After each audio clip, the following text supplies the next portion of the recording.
Hello sisters! It's been a while. Medyo daghan pang hitabo sa life and I honestly forgot na ako na di ay turn to share. Medyo lisod ipili og topics sa kadaghan but this state has been outstanding na gyud for a long time even at this point. So without further ado, I will entitle my message Born Out on the Hamster Wheel. And for those wondering why I recorded this in advance, it is to make sure I deliver the message despite the technical difficulties. Kaya usahay, mukalit ti urok ato ang internet. And this way, even mawala ang internet now, you can listen to my message at your time of convenience. Hooray! So without further ado, let's start. So again, my message is born out on the hamster wheel. For some, familiar na guro mo unsa ang burnout and hamster wheel, but I would like to share what are those in my perspective. Before that, let's get to the agenda of this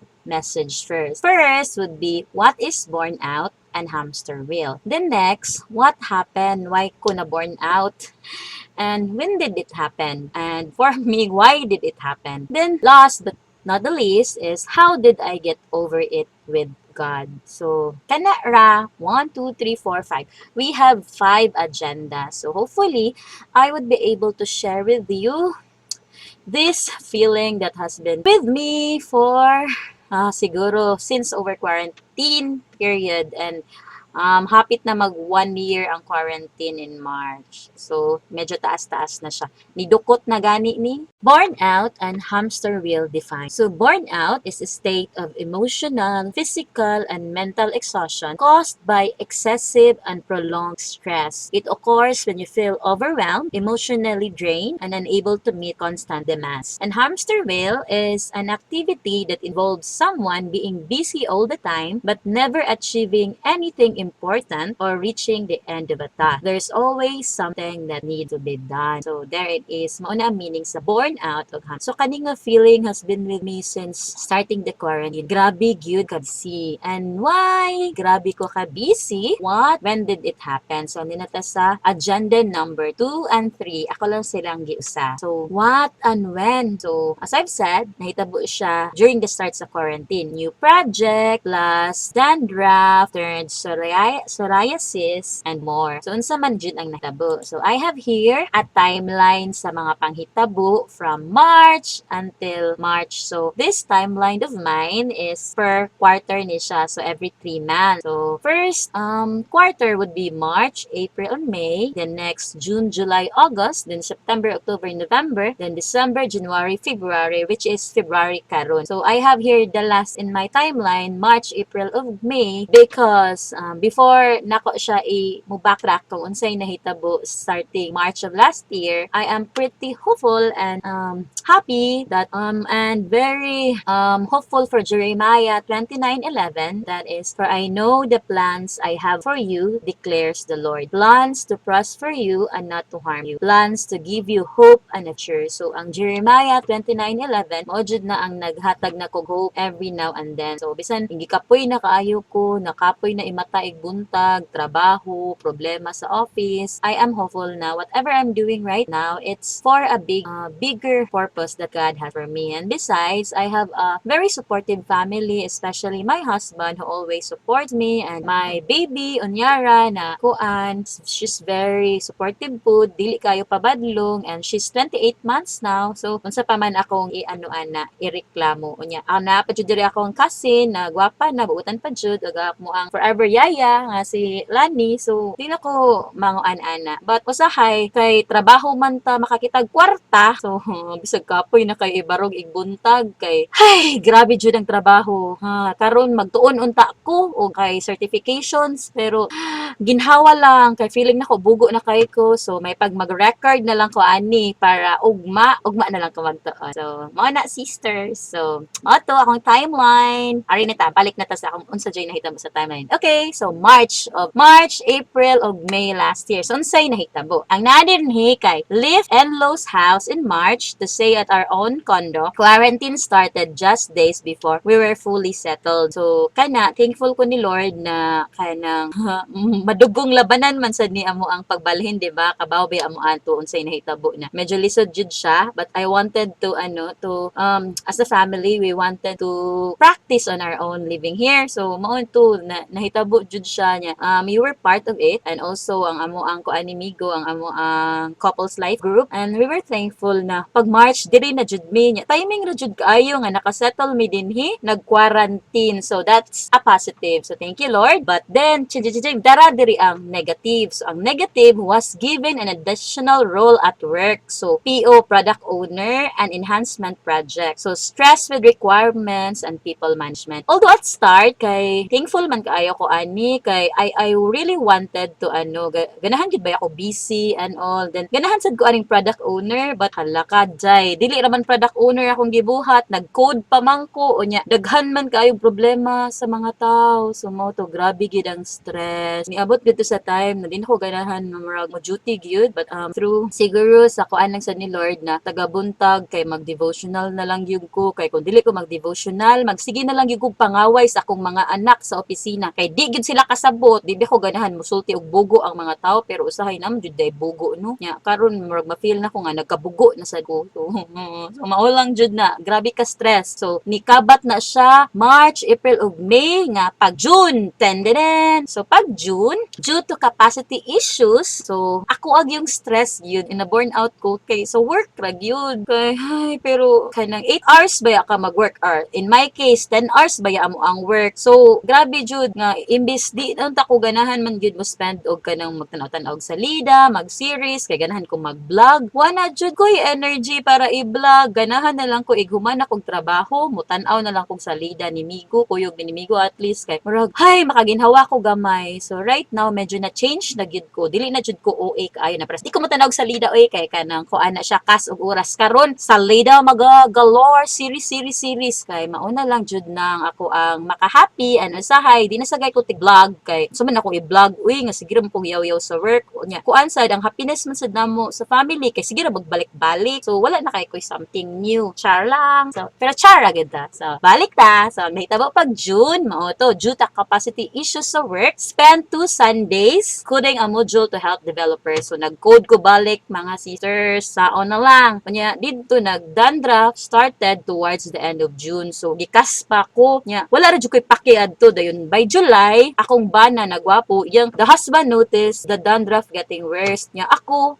ang nagda sa done draft wa jud ko naka-realize. Nakita siya hala pula man kay na imong ulo miga nya nako pula di ay nasuko pa ko kay murag no mahilabot ba ni siya na okay ra bang ko ana kay kabaw naman ako di ko ganahan na ingnon nga kanang naksakit man ka something kay okay ra baya nya mo day to gitan-aw nako hala pula na gyud ay kay siya, but busy pa man kaayo ko, so gi-ignore gihapon nako nya and went on to celebrate my 34th birthday with a podcast. So pag August na siya, so murag nagkalisod nagkuadto no na pag June kay murag daghan na jud kay kog kaspa ana, but happy lang gihapon ko so I want to celebrate my birthday on a high note, but grabe na lang jud kung nakadungog siguro I have a podcast last August, grabe gyud gihapon ang akong pinagdadaanan ani kay days before my birthday namatay akong amiga unya kanang happy pa kay ko adto kay nag-kick off ko sa akong podcast, daghan pa kay kong chika and all nya 2 days before my birthday nakakuan ko sa akong amiga nga namatay. Hala mga sisters naghilak-hilak ko sa akong podcast, maulaw jud ko mamiya maulaw ko maminaw sa akong podcast karon, although it's really man at that time na saka although karon sakit pa man gani cause although wala na kay mi nagkita, but kanang kuan baya ganahan baya ninang baya to siya ni Unyara, so kana and kanang sa ni dili bitaw siya, dili pa ko maka-imagine na so the next birthday ni Unyara dili na siya makaadto cause wala na siya, so kana medyo stressful pud to ang August, but I wanted to celebrate my birthday ibabaw biya mo na ako naganahan jud kay ko mo celebrate sa akong birthday. And right now sad nga mama nako, I understand na ako ang birthday di lang para ako. Especially kay ako ang eldest, so it's also a day for my mom. So kana anang mga akong hunahuna karon na kung akong birthday kay unta matagaan sina kog time si mama kay mausad baya na iyang anniversary sa iyang pagkamama. So kana sad. So I wanted to celebrate and wala gali mi nagkita ni mama adto. I forgot gani if nagkatabi ba mi adto, but thankfully okay raman si mama. So ana, so palayon na gyud tag ampo. So mao to August gikumbati pa ko adto. So the next quarter na pod September, October, November, grabe na jud ang ako ang kuan. Ako ang discomfort sa akong dandruff, ni abot na sa akong agtang, dayon ni balhin na sa akong buko-buko. So grabe na jud kay siya, the discomfort grows. By end of September, decided to have it checked as the skin lesion spread at my forehead and back. So mao to daghan na magid kay siya ni akong buko-buko kay bati naman jud kay ugnaw. So naka-decide na lang ko ay mo adto na lang kog ospital ani, pero grabe no. June pa to, after pila pa ka months nako gipa-check. Hay, by September 29, I was diagnosed with psoriasis. So mao to kay nang nakulbaan si manang kay psoriasis kay kanang di na daw maayo, mura na jud ko to gala Lord. So naman ni Lord oy na stress ko nya murag mura bitaw gikumbati na kog maayo pag abot September na psoriasis pag yun ko libog jud ko unsa ako buhatan murag mo crash ba ko ana, pero medyo na jud ko yung mga maldita times adto, but I'm so thankful na karon gyud grabe wala na jud ako psoriasis yun, asin akong naong balik na kog kagwapa charat Igalik na ko kagwapa, bisag, pero tambok lang gihapon ko. So, okay lang gihapon na. And then, akong buko-buko, kay wala na gid siya. But imagine kato nga tayo, mag-iingnan ko sa katong sa doctor na possibly I will be with kato forever. Hala ka nang, porting ampo ni ate. So, karon ampo ra ba gid gihapon ko. Napasalamat ko ni Lord na pag December, wala na gid siya. But, September 29 up till October to November, grabe, it was my darkest month. As in, grabe gyud ang ako ang kuan ato labanan galore until November na nipalit kog mga tambal na dili bitaw ka sure na mo work, pero ni work baya siya, but most of it feeling jud nako at the time it's my faith in God gyud. And naglisten man gay ko adto even to share and to ask help from people kay maglibog man ko unsaon ako pagka-ask help ana. Din ang major cause gyud sa psoriasis are kanang triggers di ay kay stress. Kunya kung mo share ko kay murag hala oy ako na sang recall ako mga stress like karon, well recall ko sa nahitabo na ko ba kay murag stressful man siya, pero karon dili na gyud siya ma-matter kay I know it's kaana siya ba, it's a triumphant time for me na grabe gyud si Lord na kanang bisan sa kalisod kay iya gyud kong gi-pick up. And then so mao to November kamang grabe gyud akong mga vlog adto nga time, niabot gud ko og vlog adto nga nakahunahuna ako nga can psoriasis affect your brain, kay grabe naman jud kaayo ang hunahuna nako muro naman ko ani og kuan uy daghan gud kay ko akong purpose sa life if I'm doing what I'm doing, di ba? Amaw pa akong work, kunya napadjud ko'y psoriasis, na maglibog pa jud ko kinsa akong pangayo ag tabang. So what I did, usa ra man gyud ang atong panginalag tabang, that's God. So siya jud si Jesus gyud, grabe gyud ang akong ato tanang plan, sige kog basa how kanang koan kanang plans, magbasa ko sa akong Bible app og mga Bible plans about health, about kanang koan kanang mga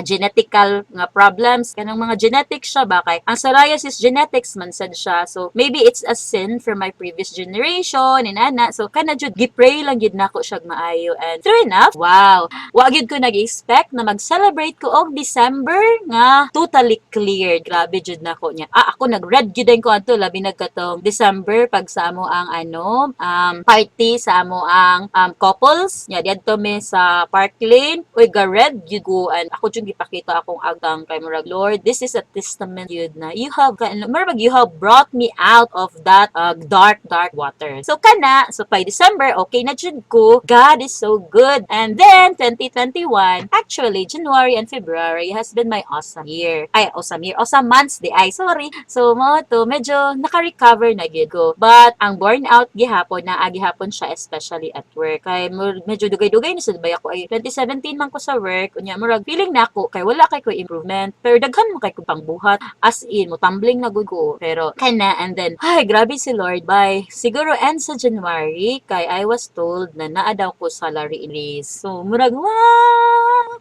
it's very ano siya sister. Kanang murag bitaw grabe ay anak ko ato na. Lord, kung inani man lang gani kay feeling jud nako Lord kay kuan kay ko unappreciated and demotivated kay kunya daghan makay ko gipang trabaho Lord nya. Nganong wala man naka-appreciate nako, and then mao din to kanang murag ana si Lord na okay ra na kring uy malangit bitaw gyapon ka murag inana bitaw murag it's not about people, it's not about the kana bitaw recognition from people. What you do is what you do, and if it makes me happy then go. So ayaw ka nabitaw na kanang Bible verse na kanang dili daw ka do not be weary in doing good for at the right time sakto ba na murag naka-remember lang ko ba na kanang mo ma-reap ra gyud nimo imong harvest. So I know it's small naman siguro ang harvest salary increase, pero yeah, I'm thankful na wala ba ako nag-expect. So it's not but God is list. So kana lang. So I hope na so February at this date karon full kaayo of love akong heart, although dili na gyud ko mag-celebrate og Valentine's cause Valentine's in our home is every day, and commercialized ron kay ng Valentine's oy. So kabaw na mo sister, so my heart is full of love, and that's because I have been through so much sa 2020, but here I am gwapa lang gihapon and talking to you na. So maura na siya. So why did it happen? So nganong na burn out ko, and mo to akong feeling. I think na answer naman ako prior na because of quarantine na sa ako ang kasosyable ganahan kay kumugawas na karon dili naman kagawas dayon sa mong new house diri sa condo, new environment, tapos new project pagyud, new role, and then taas akong stress sa people and sa work, and then tungod sad sa akong psoriasis murag feeling na ako tungod sa akong psoriasis na apil sad akong utok og katandog. So murag na-evaluate gid nako akong life ba na hala uy kakapoy ba di sa akong gipang buhat is gikugdagan kanang hamster bitaw kanang mo man na siya kanang circular nya magsigira nagdagan dito ang hamster nya, pero dili ba yan na mag-move nagtuyok ra ba yan na permi. So mao gina akong feeling na ka busy ba nako uy nya wala man ko gipadulngan unya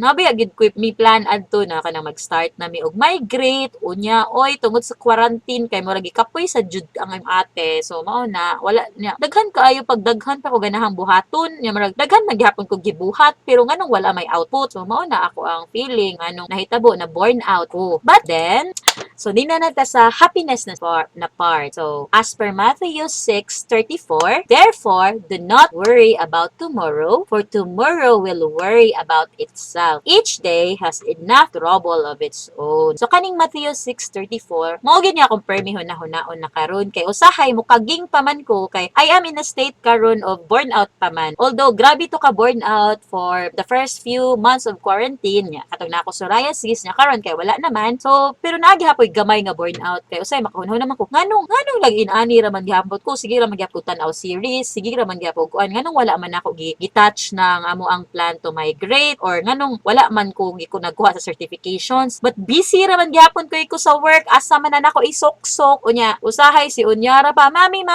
but don't misunderstand usahay ma-happy gid kay ko kay clingy jud kay si unyara, pero usay ganahan ko maginhawa ba unya di man kakagawas uy tungod sa quarantine nya lain sa kay mo gawas ko na wa si unyara. So medyo kaan gihapon, so malibog gihapon ko, but mao na lang jud niya akong gihunahuna nga dili na jud ko magunahuna og ugma. So murag karon ko ana lang siya good, I'm living my life one day at a time gyud kay unya ugma na lang na oy maproblema gihapon ko ugma nganong problemaon naman nako karon. So murag guba na kay akong adlaw, problema pa ko sa ugma, problema pa jud sa karon, so asa na malang taani. So mao na. So Matthew 6:34, and then diri na ta sa pinaka-last part. How did I started to get over the burnout on the hamster wheel? So I think ako na siyang na say man ganina nga grabe jud si Lord jud wala jud ko'y kalaing kadaganan kay kabaw naman ako maglisod bitaw ko although sa akong katabian when I'm at my weakest or my lowest point, like nagka-problema ko maglisod jud ko og interact sa ubang mga tao kay murag uy no jud ko'y problema dili man gud ako ang type na dadako jud kay kog problema nitabangi jud ko ninyo na murag in a way kanang I've always been strong manggod, or siguro mauwaw ko or dili kay ko ganahan mo share bitaw sa akong mga weakest kay siguro kanang kuan lang dili lang ko comfortable nga masi as weak person. So kana which is actually nice man sad siya kay sa dili na ko pagpangayog tabang sa mga tao usa ra gyud nga dili ko maulaw. Si Jesus ra gyud, si Lord ra gyud na kay kabaw biya siya nako inside na kabaw siya kung unsa ako ang mga feelings na murag murag dili bitaw ko mauwaw niya na Lord bahala na lang jud makapangayo ko niya bisag unsa. So kato nga time gyud grabe jud ang akong faith adto na time na kanang bisag maulaw bitaw ko ni Lord kay sige ra kong promise Lord mo mata lagi ko ugma para mag-pray unya makatugo kay kapoy biya kay ko niya meeting na po ina na ba so pero despite that grabe gyud si Lord na ay maka-feel jud ko nga naa siya for me. So how did I started to get over that? So I have here 2 categories and 5 steps kung giunsa nako siya pag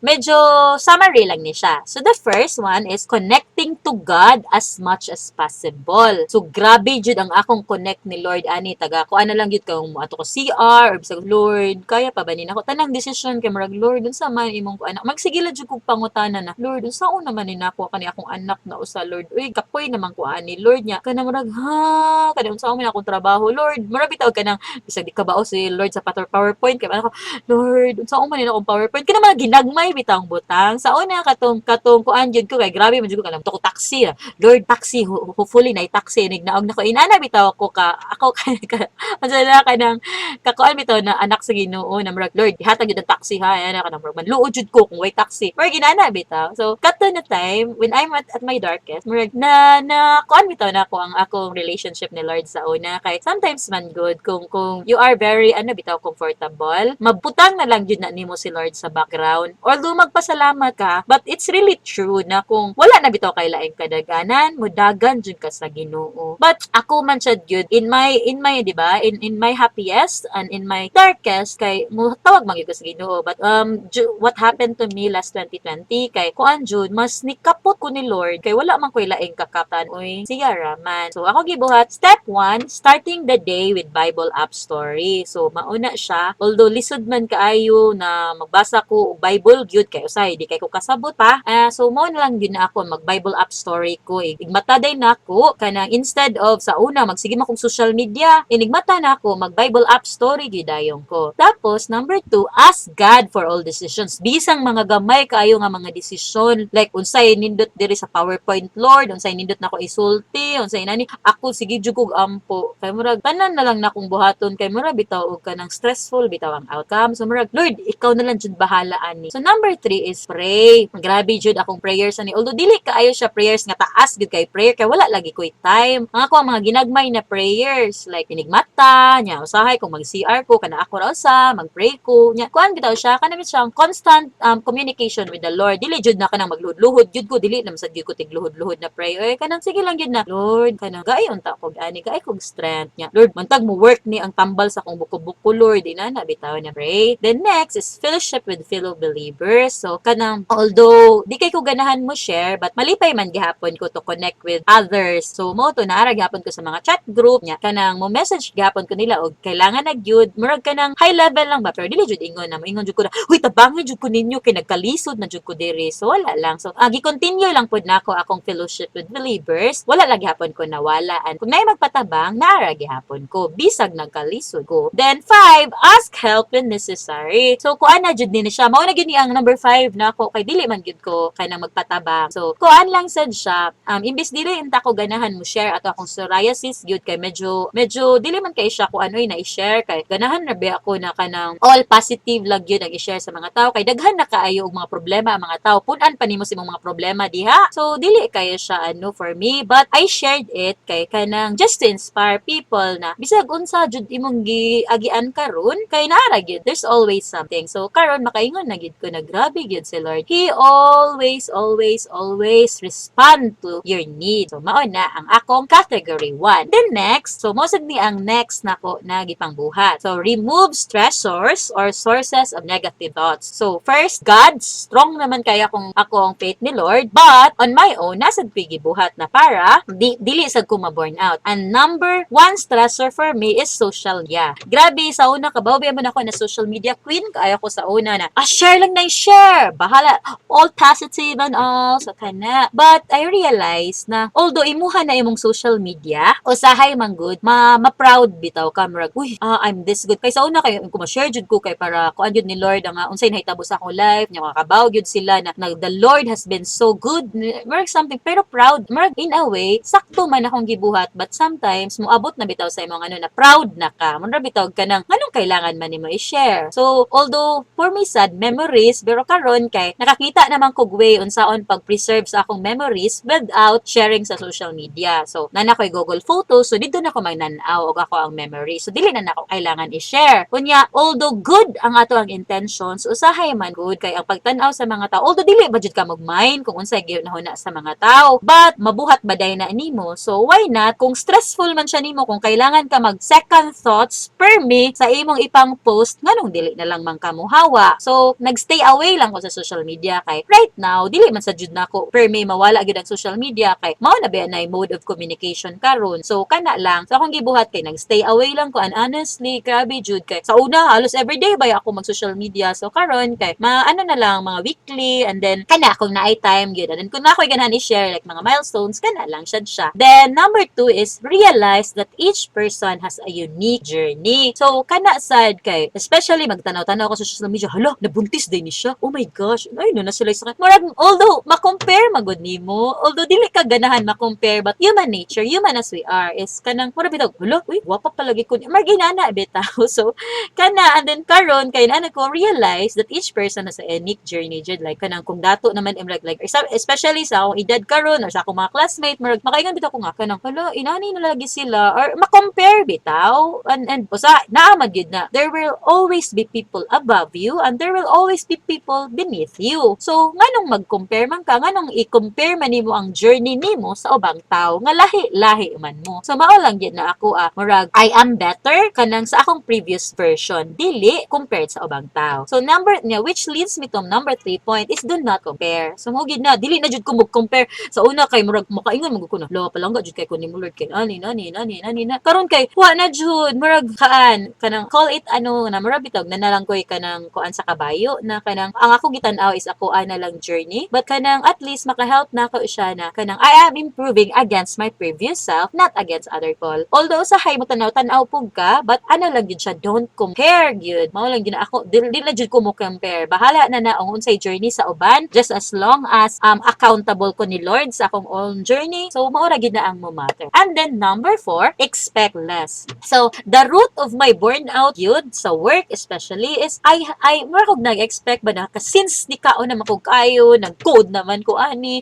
daghan naman kay ko gibuhat nya, aside sa ako ang project kay nagkuan pa jud ko kanang more bitaw na pa jud ko kanang mga projects outside sa among team. I more ba ko nag-expect na uy grabe na jud ha, kanang look at me, I'm doing this and that, and then nag-expect ko na people would notice, which is dapat dili, because in the first place ako ra may nagkuan adto, I'm doing it because it made me happier. Kanya I'm doing it kay mo man nagi-call sa akong trabaho, diba? Sa katong work na mo na. And then although nag-code ko, it's outside extraordinary na gid siya, but I did it to help my members. So wala man ko gisuguan to. So it's my own ano ba? Kanang bitaw akong own pagbuot-buot. So nganong mo expect man ko nga makita nila nga in the first place wala man ko niingon na kanang uy kanang bitaw wala dili bitaw siya expected from me. Nya maulaw sad ba ako mingon na uy mo na akong gibuhatan maayo kay ko chu. So inana ba? So expect less lang. And kuan lang sad siya, even though dili siya ma-appreciate sa mga tao, ma-appreciate man gina siya ni Lord. So ang imong gipangbuhat diri sa world kay dili man for people, for the Lord man. So kana kung confident man ko na nga akong gipangbuhat dinhi sa world kay kuan malangit ra gyud ko pohon. So laban lang jud ta ani. And then 5, I think sige ra jud ning balik-balik kani, focus on your own journey. So kani siya, o gid ni siya ang ako ang kuan jud mantra, kring focus ra gyud ka sa imong own journey. So matambok man ka kring or modaot man ka kring or kuan man ka kring kay imuhang own journey ang imuhang focus, dili ka mag-compare sa ubang tao, because at the end of the day it's the Lord's perception of you matter. So kana dili jud ang ubang tao. So bahala nag forever na lang kong team lead amo